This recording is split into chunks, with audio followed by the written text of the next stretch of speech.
They thought the Crusaders were helpless, scattered, surrounded, doomed. But on the plains of Dorylaeum, 7,000 half-starved Franks turned the hunters into the hunted, and shattered a Turkish army 3 times their size. The road through Anatolia was a graveyard. Burned villages, dried wells, and the bones of pilgrims littered the land. The Crusaders, a divided host marching in separate columns, pushed deeper into Turkish territory, unaware they were walking into a trap. At dawn on July 1, 1097, the vanguard under Bohemond of Taranto and Robert of Normandy reached a narrow plain near the ruins of Dorylaeum. It was quiet, too quiet. The air hung hot and still. Horses stamped nervously. Veterans muttered prayers. Then the horizon rippled. A sound like thunder rolled across the plain.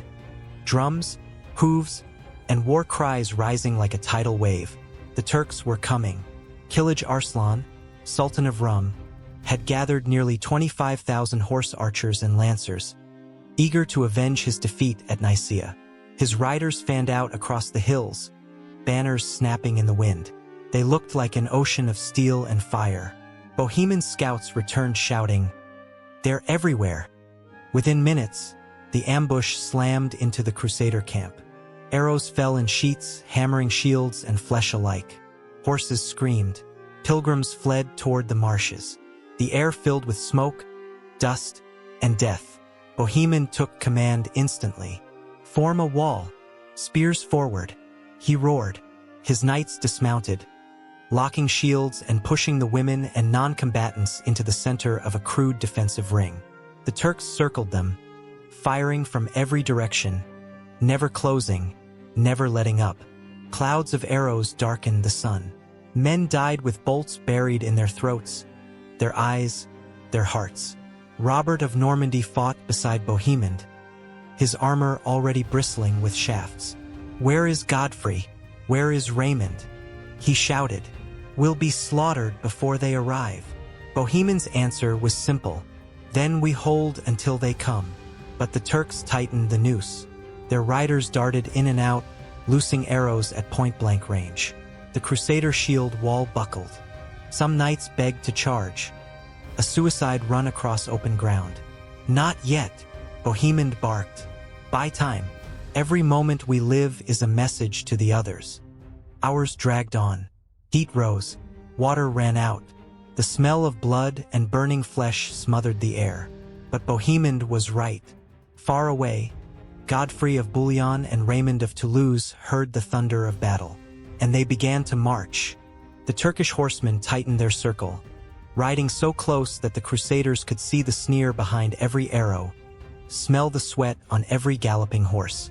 The sun beat down mercilessly, turning armor into ovens and the battlefield into a furnace. But the shield wall held barely. Bohemond shouted orders until his throat bled. "Closer! Shields locked! No gaps!" His men pressed shoulder to shoulder, creating a living fortress around the camp. Behind them, women loaded crossbows, children carried water, priests shouted prayers louder than the screams. Every few minutes, a knight fell. A gap opened. Another man leapt forward to fill it. They fought not for victory, but for time, minutes, even seconds that might mean survival. The Turks wheeled in perfect arcs, showering the Franks with arrows before vanishing back into the dust. Their war cries echoed across the plain, high, shrill, mocking.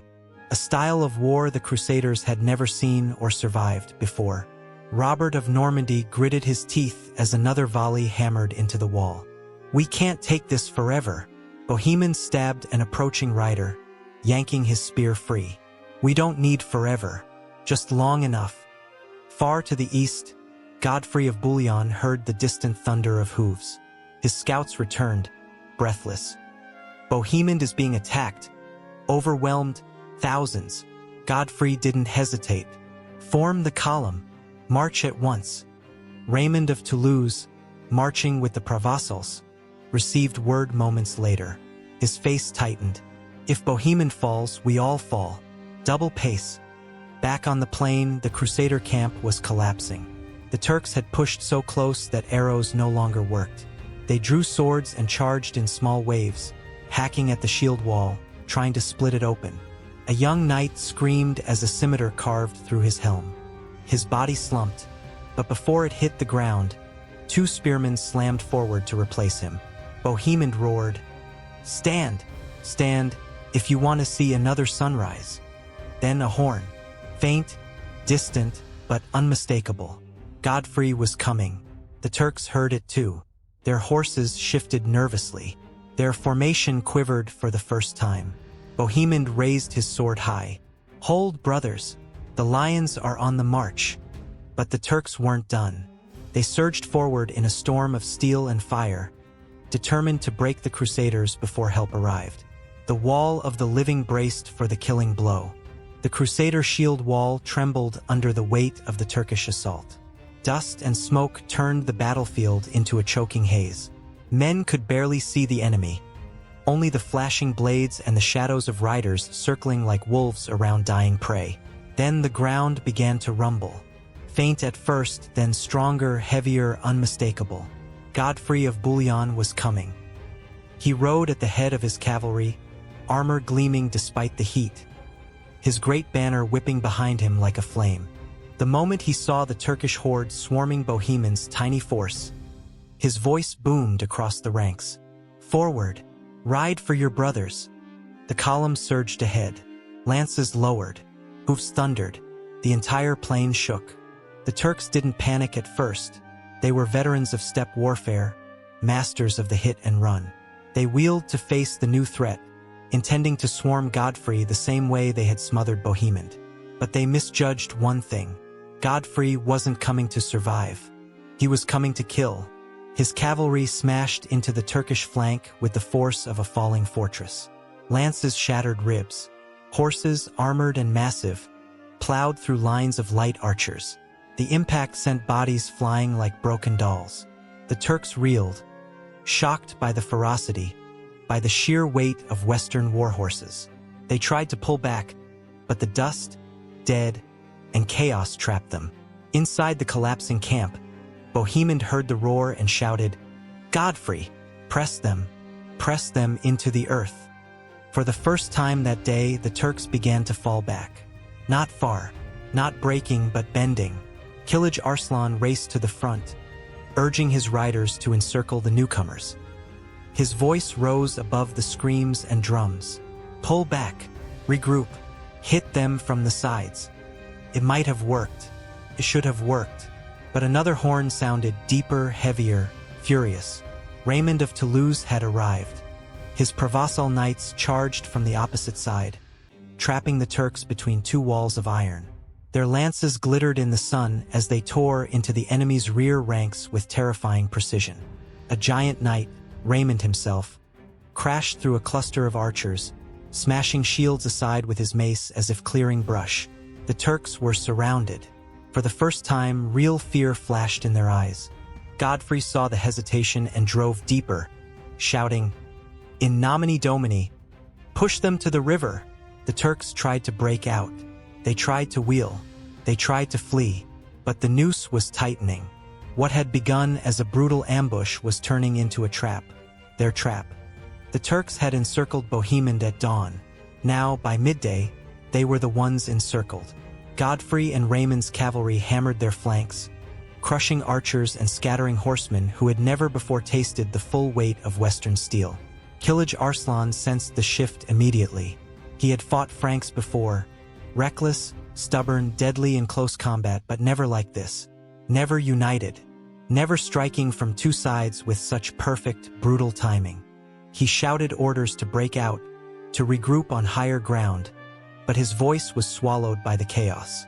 His riders were pinned between charging knights and Bohemond's desperate shield wall. What had been the perfect ambush was collapsing into the perfect disaster. Bohemond saw their confusion and struck. "Forward," he bellowed. "Push! They bleed like any other men." His infantry, exhausted, dehydrated, and half dead, felt life surge back into their limbs.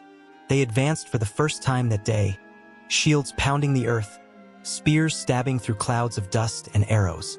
The Turks tried to rally, but everywhere they turned, iron walls closed around them.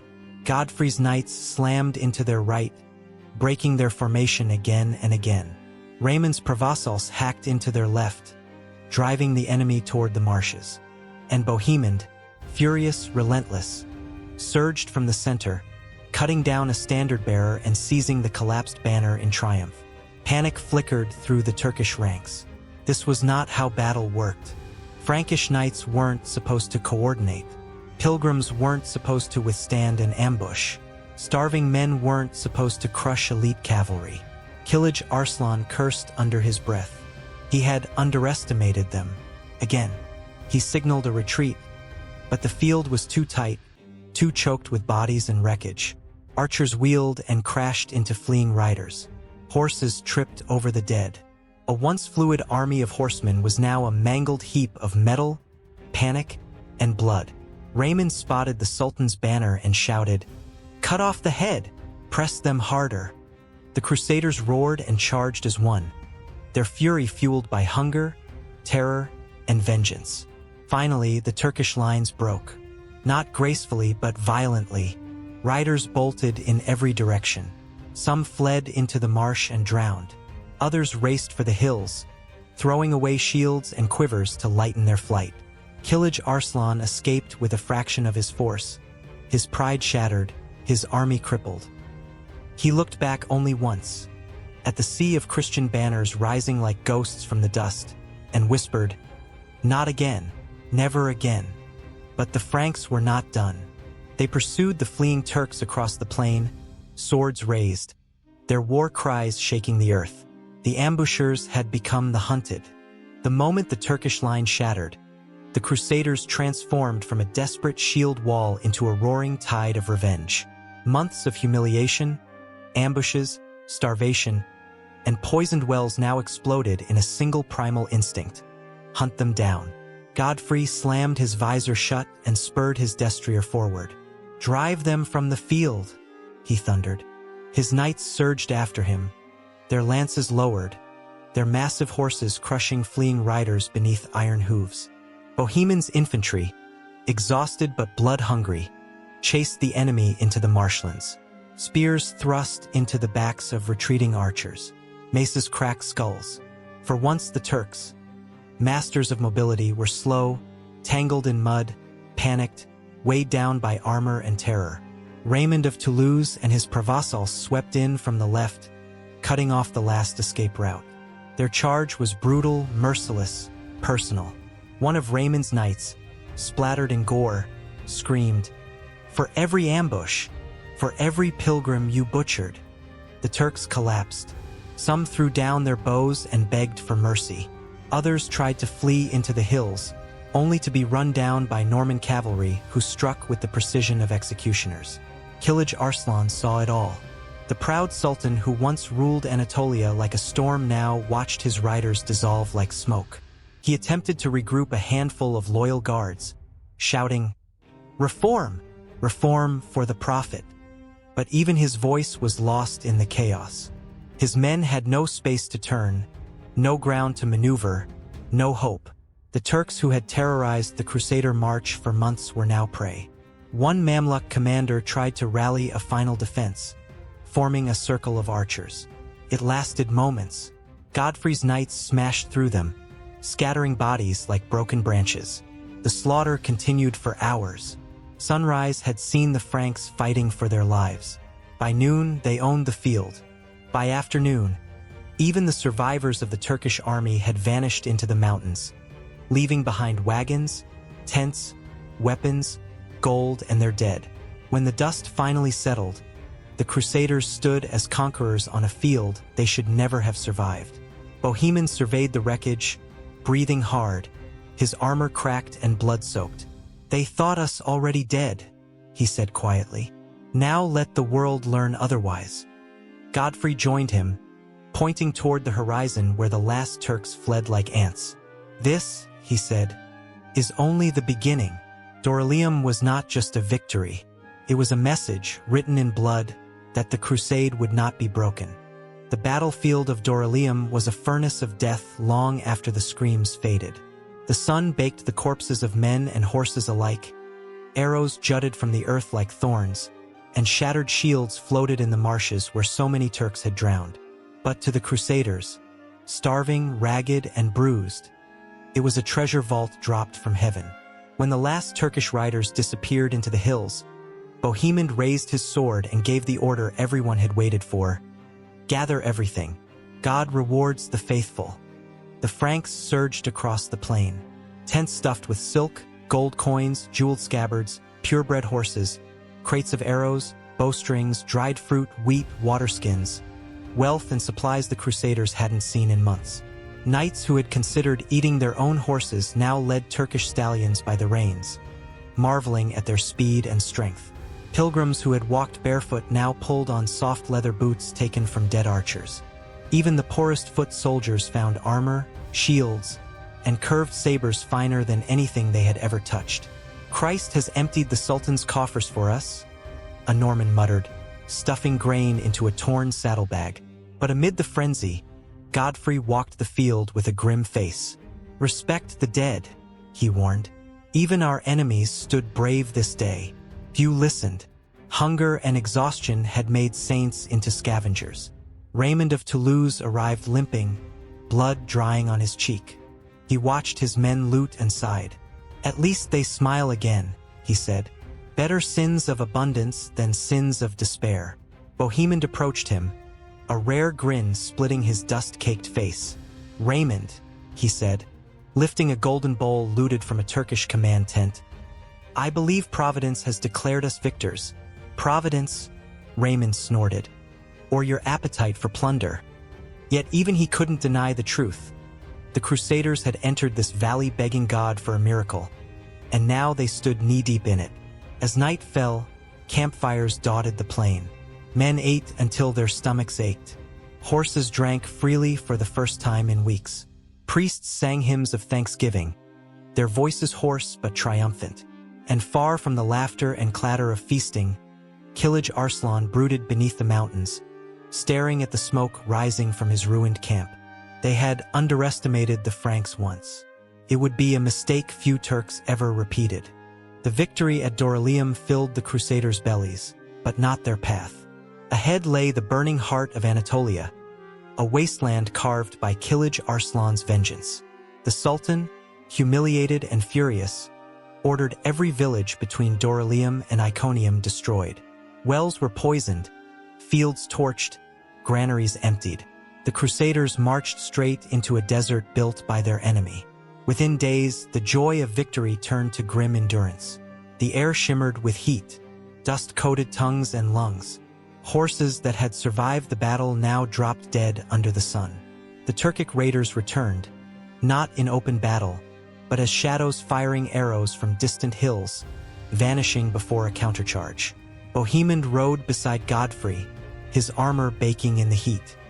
"He wants us to die slow," Bohemond growled. "Too proud to face us again." Godfrey shook his head. "Not pride, strategy. He knows this land. We don't." Yet the Crusader column pushed forward. Women carried water skins on their backs, giving the last drops to knights collapsing from dehydration. Priests sang hymns under the choking sun, their lips cracked and bleeding. Children marched barefoot over stones hot enough to blister skin. At night, the land came alive with danger. Wolves circled the camp. Scouts vanished without a sound. Fires burned low to avoid drawing Turkish arrows. The Crusaders slept with weapons clutched to their chests, waking at the slightest gust of wind. Raymond of Toulouse gathered the princes one evening. "We can't keep marching blind," he warned. "We need a route with water, or we'll reach Jerusalem as skeletons." A local Christian guide stepped forward. "There is one path," he said hesitantly, "but it passes near a valley haunted by raiders." Bohemond grinned. "Good, let them come. Let's finish what we started at Dorylaeum." The next morning, the Crusaders followed the guide into a narrow pass. Cliffs rose on both sides, beautiful, deadly. Godfrey ordered shields raised, archers ready, cavalry tight. For a tense hour, nothing moved. Only wind, dust, silence. Then the attack never came. Kilij Arslan had withdrawn entirely, refusing another direct clash. Bohemond smirked. He fears us now. Godfrey corrected him quietly. No, he's preparing the land for our ruin. But ruin would not come, for the Crusaders were now a single force, hardened by starvation, bonded by victory. And they marched on, step by burning step, toward the gates of Asia Minor. The deeper the Crusaders pushed into Anatolia, the more the land seemed to rebel against them. Every mile was a punishment. Cracked earth, dead trees, the bitter smell of ash drifting from villages burned to the foundations. The road to Heraclea was less a route than a scar carved through a corpse. Kilij Arslan had made his purpose clear. If he could not destroy the Crusaders with steel, he would destroy the world beneath their feet. Wells were filled with corpses. Streams were diverted. Even the shadows felt hostile. Still, they marched. What else could they do? Turning back meant death. Staying still meant death. Only forward offered the faint promise of survival. Godfrey led the vanguard, eyes narrowed, always scanning the horizon.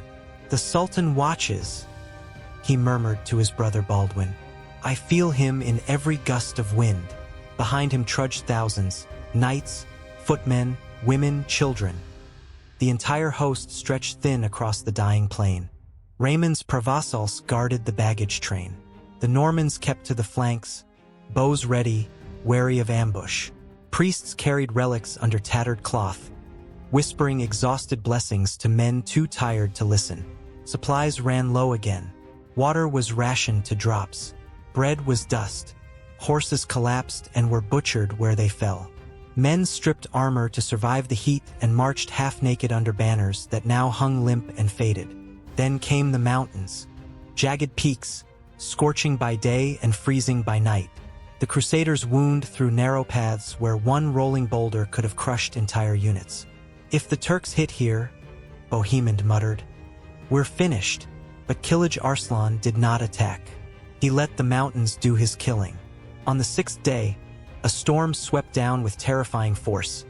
Hailstones the size of fists, winds that tore tents from the earth. Knights huddled around shivering horses. Women shielded infants with their own bodies. By dawn, dozens were dead from cold, not arrows. Yet fate finally cracked. Ahead lay fertile land, green vines, flowing water, the outskirts of Heraclea. A miracle in the wasteland. The Crusaders collapsed beside the streams, drinking until their bellies ached. Horses pranced again. Even the priests laughed. But Godfrey did not. "Rest quickly," he warned. "Beyond Heraclea lies the Cilician gates, and the Turks will not surrender those passes easily." Kilij Arslan had failed to break them by starvation. Now he would try something far more dangerous. He would try breaking their hope. Rest restored strength, and strength restored danger. As the Crusaders left Heraclea and marched toward the Cilician gates, the air changed. The wind felt sharper, the mountains narrower, the silence heavier. Every veteran sensed it. Kilij Arslan wasn't finished. The Cilician gates were a natural fortress. Towering cliffs, a single winding pass, perfect ground for slaughter. Godfrey rode beside Bohemond, scanning every ridge. "If I were the Sultan," he said, "this is where I'd end us." Bohemond grinned without warmth. "Then let's disappoint him again."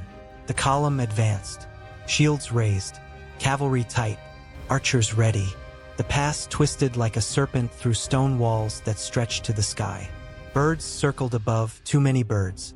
Terrible sign. At midday the attack came. Turkish war cries exploded from the cliffs, echoing like thunder. Arrows rained from both sides of the gorge, striking shields, flesh, and rock. Horses shrieked. Men dropped instantly, pierced through helm and mail. Kilij Arslan had learned. This was no open-field battle, this was precision murder. Bohemond roared, "Shields over your heads! Form the shell!" The infantry obeyed instantly, locking shields into a roof that turned the Crusader column into a moving iron beast. Arrows hammered the formation like hail, but the line crawled forward, inch by inch. Turkish cavalry tried to charge from the rear, pouring into the mouth of the pass, but Raymond's provassals held firm. Spears braced, bodies shaking under the impact. Raymond himself fought on foot, shield shattered, blood running down his arm. "Hold!" he bellowed. "Hold, or we're all dead men." Godfrey pressed forward, searching for the point where the cliffs opened just enough for cavalry to maneuver.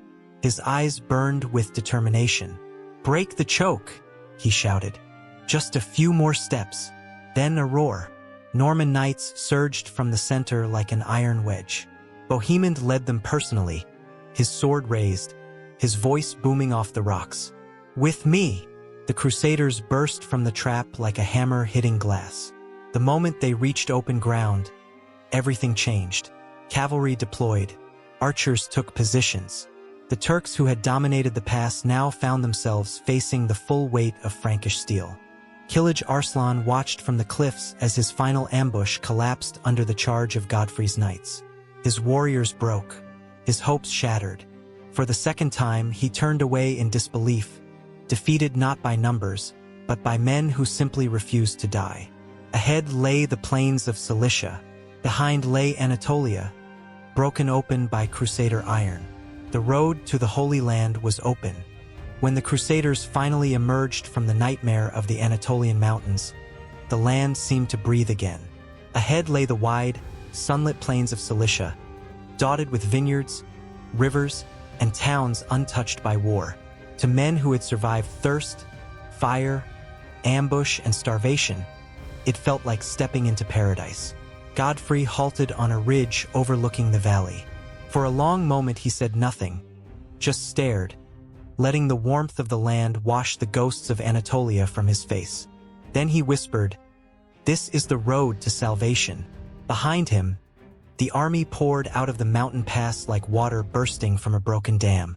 Knights lifted helmets to feel the wind on their faces. Pilgrims knelt in the grass and wept. Raymond of Toulouse crossed himself and murmured, "God himself carries us now." Bohemond rode forward, surveying the fertile plains below. "Kilij Arslan is finished," he said. "His power breaks here." He wasn't wrong. The Sultan, twice defeated and humiliated, had retreated east to rebuild. His lands were shattered, his authority questioned, his army scattered. Anatolia, once a near-death trap, was now open behind the Crusaders. They marched down into Cilicia and seized city after city. Mamistra opened its gates. Tarsus surrendered. Armenian Christian communities welcomed the Crusaders with tears of joy, offering supplies, guides, and fresh troops. Strength flowed back into the host. Horses were fed, armor repaired, wounds healed. For the first time since crossing the Bosporus, the Crusaders felt not like wanderers, but like an army chosen by destiny. One night, as campfires flickered across the valley, Godfrey met with the princes. The air was warm, the stars bright. "We stand now at the threshold of Asia and the road to Syria," he said. "Beyond that waits Antioch. Beyond Antioch, Jerusalem." The name hung in the air like a prayer. Raymond nodded slowly. "Dorylaeum proved our endurance. This new land proves our purpose." Bohemond smirked. "Then let's stop talking purpose and start conquering." Laughter rippled through the commanders. Tired, genuine, victorious. The next morning, the Crusader banners rose with the sun. Red crosses against a golden sky. The army moved south like a tide that nothing could stop. Dorylaeum had been their trial by fire. Anatolia had been their crucible. Now the road to the Holy Land stood open. And nothing, not hunger, not ambush, not empire, would turn them back.